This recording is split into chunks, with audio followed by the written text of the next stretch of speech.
వస్తాయి. ముఖ్యమంత్రి రేవంత్ రెడ్డి వ్యాఖ్యలను సుప్రీంకోర్టు దృష్టికి తీసుకెళ్తామంటూ హరీష్ రావు, సీఎం ఎక్కడా కోర్టు పేరు తీయలేదు అంటూ శాసనసభలో మంత్రి దుద్దిల శ్రీధర్ బాబు, చట్టసభలో అంశం పైన మాట్లాడవచ్చు, ఏ అంశం పైన మాట్లాడవచ్చు అనే అవకాశం ఉంటుందంటూ ఉత్తమ్ కుమార్ రెడ్డి నిన్న దీని గురించి కామెంట్ చేశారు.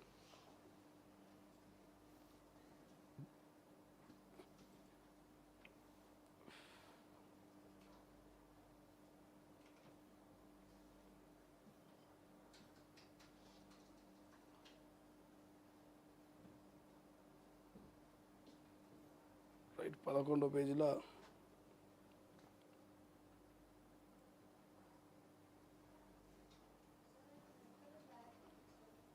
సో ఇక్కడ లేనట్టు. బట్ ఏదేమైనప్పటికీ మాత్రం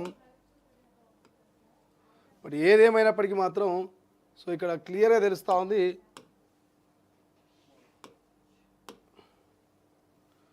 సో నిన్న ముఖ్యమంత్రి మాట్లాడినటువంటి మాటలు చూస్తూ ఉంటే మాత్రం గతంలో బీఆర్ఎస్ ప్రభుత్వం అధికారంలో ఉన్నప్పుడు కాంగ్రెస్ పార్టీ ఎమ్మెల్యేలు తీసుకున్నప్పుడు ఎవరైతే స్పీకర్ వ్యవస్థ ఉందో, ఏ రాజ్యాంగం అవుతుందో ఇప్పుడు కూడా అదే కంటిన్యూ అవుతోంది.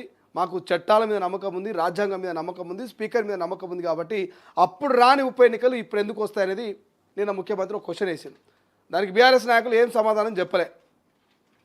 ఎందుకంటే అప్పుడు కూడా పార్టీ ప్రేమలకు పాల్పడరు, అప్పుడు జరిగింది కూడా తప్పే, అది బీఆర్ఎస్ నాయకులకు క్లియర్గా తెలుసు, తప్పును తప్పే అంటారు. కాబట్టి సో నిన్న ఏం మాట్లాడలేకపోయారు. ఇక దానికి తోడు హరీష్ రావు ఏమంటాడు, ఆల్రెడీ సుప్రీంకోర్టులో కేసు నడుస్తూ ఉంది కదా, ఒక ముఖ్యమంత్రి అయ్యండి నిండు సభలో అసెంబ్లీలో మరి కోర్టు పరిధిలో ఉన్నటువంటి పార్టీ ఫిరాయింపుల ఎమ్మెల్యేల విషయంలో ఎట్లా మాట్లాడతాడు, ఈ అంశాన్ని మేము సుప్రీంకోర్టు ఖచ్చితంగా తీసుకుపోదని అంటాడు. సో దుద్దిల శ్రీధర్ బాబు చెప్తా ఉన్నాడు, ఎక్కడా కూడా కోర్టు పేరు తీయలే, ఎక్కడ కూడా కోర్టు ప్రస్తావన తీసుకురాలే, పార్టీ ఫిరాయింపుల వ్యవస్థకు సంబంధించి సభలో మాట్లాడవచ్చు 10 మంది ఎమ్మెల్యేల గురించి అని శ్రీధర్ బాబు అటు ఉత్తమ్ కుమార్ రెడ్డి కౌంటర్ ఇస్తున్నాడు. బట్ ఇదంతా పక్కన పెడితే ఇలా ముఖ్యమంత్రి మాట్లాడిండో లేకపోతే ఉత్తమ్ కుమార్ రెడ్డి మాట్లాడిండో శ్రీధర్ బాబు మాట్లాడని కాదు, కానీ మరి గతంలో మీరు పార్టీ ఫిరాయింపులకు పాల్పడితేనేమో అది ఒప్పు, ఇప్పుడు వీళ్ళు పార్టీ ఫిరాయింపులకు పాల్పడితేనేమో తప్పు. అంటే ఎట్లా ఉంది వ్యవస్థ అంటే మనది మంగళవారం మంది సోమవారం అనేది సామెత ఉంటుంది. సో అట్లా వాళ్ళు చేస్తేనేమో కరెక్ట్, వీళ్ళు చేస్తేనేమో తప్పు. ఈ పార్టీ మారినటువంటి 10 మంది మధ్యలో 10 మంది ఏం చేయాలో అర్థమవుతలే. ఇటు సానుకూలంగా కేసీఆర్ అంటే కేసీఆర్ దగ్గర పోయి మనం ముద్దుగా కేసీఆర్ దగ్గర తలదాచుకుందామని వాళ్ళు అనుకుంటున్నారు. లేదు కోర్టు మాకు ఫేవర్గా ఉంది, కాంగ్రెస్ మాకు ఫేవర్గా ఉందంటే ఇటు రేవంత్ రెడ్డి వెనుక పోయి తలదాచుకొని ముందుకు పోదామనేటువంటి ఆలోచన ఉంది. ఇక్కడ మధ్యలో నలిగిపోతున్నది, మధ్యలో బలిపశ అవుతున్నది ఎవరా అంటే ఈ 10 మంది ఎమ్మెల్యేలు మాత్రమే. కేసీఆర్ను వదిలిపెట్టి రేవంత్ రెడ్డిని కాంగ్రెస్ పార్టీని నమ్ముకొని వస్తే ఇక్కడ పార్టీ ఫిరాయింపులు వేధింపులు జరుగుతూ ఉన్నాయి. పార్టీ ఫిరాయింపులకు సంబంధించి సుప్రీంకోర్టుకు పోతా ఉన్నారు బీఆర్ఎస్ నాయకులు. సరే ఇవన్నీ వద్దు, తెలవకపోయినాం, బుద్ధి గడ్డి తినిపోయినాం, ఇక మేము మళ్ళీ బీఆర్ఎస్కే పోదామని చెప్పేసి అనుకుంటే అక్కడ కేసీఆర్ ఏమో దగ్గర కూడా రాణిస్తున్నారు, కనీసం మమ్మల్ని ఆ ఫామ్ హౌస్ దరిదాపులకు కూడా పోలిస్తున్నటువంటి ముచ్చట ఇంకోటి నడుస్తూ ఉంది. మేము ఏం చేయాలని ఆయన అని చెప్పేసి 10 మంది పార్టీ ఫిరాయింపులు ఎమ్మెల్యేలు బాధపడుతున్నటువంటి సందర్భంలో నిన్న ముఖ్యమంత్రి నిండు అసెంబ్లీలో మాట్లాడినటువంటి మాటలు వాళ్ళకు తీయగా నోట్ల చక్కెర పోసినట్టు తీయగా అనిపిస్తుందట ఆ మాటలు. ఇక సో నిన్న ప్రశాంతంగా 4 ముద్దలు ఎక్కువ తిని పండుకోవచ్చు 10 మంది ఎమ్మెల్యేలు. ఎందుకంటే ముఖ్యమంత్రి చెప్తా ఉన్నాడు, అప్పటి స్పీకరే, అప్పటి రాజ్యాంగ వ్యవస్థనే ఉన్నది, మరి అప్పుడు రాని ఉప ఎన్నికలు ఇప్పుడు ఎందుకు వస్తాయి, అప్పుడు పడని యాక్షన్ ఇప్పుడు ఎందుకు పడతాని ముఖ్యమంత్రి చెప్పినట్టే మాకేదో నమ్మకం ఉంది, మాకేదో భరోసా ఇస్తున్నాడు ముఖ్యమంత్రి, ఓకే ఆల్ రైట్ అంతా మంచిగానే జరుగుతుంది అనేది నిన్న పార్టీ ఫిరాయింపులకు పాల్పడినటువంటి 10 మంది ఎమ్మెల్యేలు అనుకున్నారట. ఇక ఇది ఇట్లా పక్కన పెడితే బెట్టింగ్ యాప్స్ సంబంధించి సిట్టు విచారణ జరిపిస్తాం, సిట్టు వేయడం జరిగింది.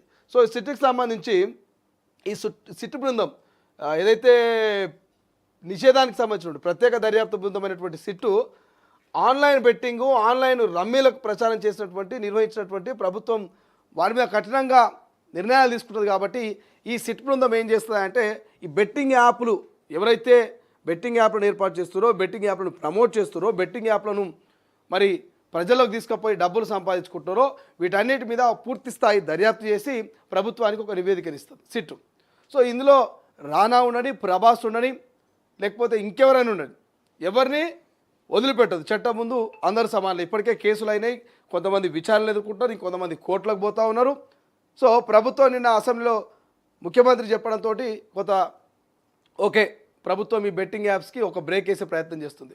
ప్రభుత్వం ఈ ఆన్లైన్ ప్రమోషన్లో ఈ రమ్మీకి కావచ్చు ఇతర అన్నిటికీ కూడా ఒక అడ్డుకట్ట వేసే ప్రయత్నం చేస్తుందని నిన్న క్లియర్గా అందరికీ అర్థమైంది. కానీ ఇది ఎంతవరకు ఇంప్లిమెంటేషన్ అవుతుంది అనేది మాత్రం ఒక ప్రశ్న మిగిలిపోయింది. గతంలో కూడా మీరు అందరికీ తెలుసు, గుట్కా నిషేధం అని చెప్పేసి చెప్తారు. కానీ మీరు ఇట్లా పారిశ్రామిక వాడలు పోతే ఏ పారిశ్రామిక పాన్ షాప్కి పోయినా కూడా మీకు గుట్కాలు దొరుకుతాయి. మరి ఎక్కడి నుంచి వస్తుందా ఇది బ్యాన్ చేసి నిషేధితం చేసారు కదా అంటే అది అట్లా వస్తూనే ఉంటాయి బయటికి. అక్కడ అధికారుల కన్సల్టెన్సో తెలియదు, లేకపోతే ఈ వ్యాపారి మరి దొంగసాట్లు తెచ్చుకొని బిజినెస్ చేస్తున్నో తెలియదు. కానీ బహిరంగంగానే ఎవడైనా పోయి గుట్కా అడిగితే వానికి గుట్కాలు తీసి ముద్దు ఇచ్చి వాడు దందా చేసుకుంటాడు. కానీ గుట్కా మాత్రం నిషేధితం. ఇప్పుడు కూడా ఆన్లైన్ బెట్టింగ్స్ మరి మేము సిట్టు వేసినాం, సిట్టు మరి ఖచ్చితంగా ఉక్కుపాదం మోపుతుంది, ఎక్కడికక్కడ దీన్ని అరికడుతుందని ముఖ్యమంత్రి గారు చెప్తా ఉన్నారు. గతంలో వేసినటువంటి గుట్కాల మీద వేసినటువంటి ఆ యాక్ట్ పనిచేయలేదని చెప్పేసి గత ప్రభుత్వం సరిగ్గా ఆచరణలోకి తీసుకురాలేదని చెప్పేసి ఇప్పుడు ముఖ్యమంత్రి గారు చెప్తా ఉన్నారు కదా. మరి మీరు వేసినటువంటి ఈ సిట్టు కావచ్చు, మీరు తీసుకురాబోయేటువంటి చట్టాలు, మీరు మార్చబోయేటువంటి రూల్స్ అండ్ రెగ్యులేషన్స్ ఎంతవరకు ఇంప్లిమెంటేషన్ కాబోతున్నాయి అనేది మీరు చెప్పాల్సినటువంటి అవసరం ఉన్నది. మీరు దాని మీద అబ్జర్వేషన్ పెట్టాల్సిన అవసరం ఉన్నది.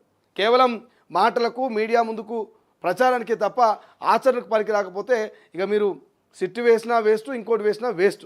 దాన్ని అమలుకు తీసుకురండి. అమలుకు తీసుకొచ్చి నెక్స్ట్ టైం ఎవరైనా ఆన్లైన్లో బెట్టింగ్ యాప్స్ ప్రమోట్ చేయాలంటే పడాలి ఒక్కొక్కరికి. సో అట్లా అయితేనే అది ఒక కంట్రోల్ వస్తుంది తప్ప మీరేదో గాలికి వదిలేసి మీరేదో చెప్పి ఇక అధికారులు కింద మీరు మాట చెప్తారు, కింద అధికారులు దాన్ని ఫాలో కావాలి. ఫాలో అయ్యి దాన్ని ఆచరణలు తీసుకొచ్చి దాని ఆన్లైన్లో బెట్టింగ్ని కావచ్చు, ఆన్లైన్లో రమ్మీని గిమ్మీని అంతా ఎవరైనా జూదం ఆడినోళ్ళు ఉంటే వాళ్ళ మీద కేసులు పెట్టి 4-5 ఏళ్ళు జైల్లో పెడితే అప్పుడు ఏమైనా ఆగేటువంటి అవకాశం ఉంటుంది తప్ప సో విచారణ చేపిస్తూ ఉన్నాం, మేము ఇంకోటి చేపిస్తున్నాం, వాళ్ళ మీద ఉక్కుపాదం మోపుతాం, ప్రభాస్ను వదిలిపెట్టాం, రానాను వదిలిపెట్టాం, ఇదంతా కూడా కాల్పని. సో ఏదైనా యాక్షన్ గట్టిగా ఉంటే కానీ ఒక మార్పు వచ్చేటువంటి అవకాశం మనకు కనిపించదు.